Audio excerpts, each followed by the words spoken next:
Facebook है YouTube तथा Instagram रे संबलपुरी कोस्त्री भाषा रे जी दर्शक मानव को हसी हसी बेदम करती से भली जन कलाकार तू आज ए माटी संबर्धित आमर गाने हिथिबा रेकर्ड डांस प्रतियोगिता ने कलाहांडी सुपरस्टार हास्य अभिनेता चंदन शतपथी भाई के केंता करी आमे प्रशंसा स्वरूप तांके संबर्धना देथिलु। आसन से समय किछि दृश्य देखमा।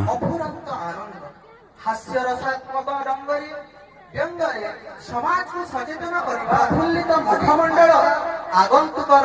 मनरे भरी दिए खुशीर संभाव आपण जणे संबर्धना दी सारला परे चंदन भाई आम स्टेज ने केंता कॉमेडी करिथिले सेटा भी टिके आसन देखमा। धन्यवाद पिपलगुड़ा ग्रामवासी समस्त के मोर दादा कोका भाई भाई समस्त के स्पेशली हमर अनंत दादा के मोर सुमित दोस्त के अमित भाई सब जेतकी भी बड़ बड़ दादा अछि समस्त के मोर धन्यवाद दिल भितरु जे आज मोके डाकले। तो दर्शक बंधु जहाँ भी कहन मोके पिपलगुड़ा एले मोर द्वितीय गांव पर लागसी दादा एमएलए दादा नमस्कार मोके जेबे भी आसी बेले मोके लागसी जेटा धरमगढ़ ब्लॉक रो केन गांव है मुई बेले मोर गांव ना होचे थनट तो थनट के बाहर के आले चिलचिला की छेड़िया के गोला पड़ लागसी मोके पिपलगुड़ा गांव एले कहानी के से प्रकार प्रेम से प्रकार भाईचारा जे लोगे देखले दादा नमस्कार किंतु अमित भाई पेट के छुई को झोर कर देला रे खराब द्वार बंदे न करे अच्छा हटा साल भैया माफ कर देनी। तो एंदी एंदी कथा बाकी गोटे जिनिस कहबी जीन्स पिनबो फिटिंग फाटम कुर्ता पिनबो ढिला जीन्स पिनसन फिटिंग फाटम कुर्ता पिनसन ढिला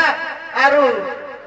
ए पंचायत रे जते भी पिला छन सबुठान सुंदर हमर पिपलगुड़ार पिला हैंडसम पिला। तो भाई माने इनते का सब बेले हंसी खुशी ने जीवन बीतो तो किछि नै ना। तो एक्चुअली में बड़ी जिनिस देखली एज मुई मोर कथा कहै छै जेति बेले में घर बाहर मोर बापा बेले जे बाबू रे मोर दादा को स्कूटी गाड़ी गोटो अछि गो थापी थापी बाड़ा डागबो कोले गो थापी थापी बाड़ा डागबो कोले आरो तमरी पंचायत में जेते पिला अछन सबु पिपलगुड़ा पिला तोरे जाबो ताली जोरदार ताली उड़ी तमर लागि ना भवा। तो दर्शक बंधु एक्चुअली में जेन जगह के जैसे गोटे क्वेश्चन पचास और भाई मन के समस्त के जे सच कहबो बेले पचास सच कहबो तो हैं कह दियो ना जे हाथ के टकवा के पड़वा जे के लॉक को है आग के हाथ के इट फ्री